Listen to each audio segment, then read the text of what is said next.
Құрметті жауынгер мырзалар, бүгінгі біздің өтетін тақырыбымыз автомат АК-74 арналуы. Мен кадет Нұрмаханұлы Бекзат, Түркістан облысы Қазығұрт ауданы Шарбұлақ елді мекенде дүниеге келдім. Мен бала кезден әскери адам болуды армандап өстім. Бауыржан Момышұлы атамыздың отанды қорғау әр азаматтың міндеті деген сөзін ұстана отырып, мен әскери өмірді таңдадым.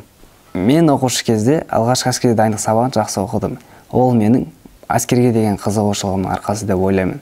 Сол кездері біздің мектебімізге әскери қызметшілер келіп, әртүрлі тақырыптарда ерлік сабағын жүргізетін.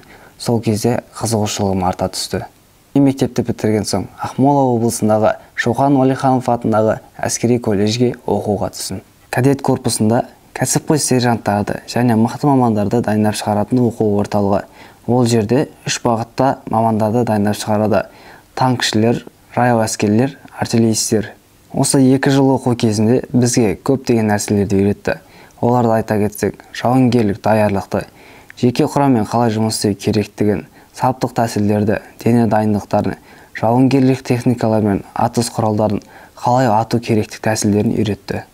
Қазіргі таңда бізді, яғни кадеттерді, қарулы күштеріміздің әрбір әскери бөлімдерге әскери тағылымдаманы өтуге жіберді.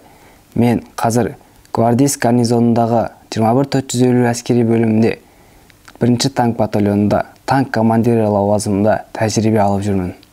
Тағылымдама барысында сарбаздарға танкты 72 қару-жарағынан қалай ату керектігін, танкыны ұрыстық қалыпқа келтіру нормативтерін және саптық тәсілдерді, дене дайындықтарын, тактикалық дайындығын, тағы да басқа сабақтарды үйреттім. Мен бауырларымды, достарымды, құрдастарымды отанымызды қорғауға әскерге шақырамын. 1-ші танк батальоны кадет Нұрмаханұлы марапатталады.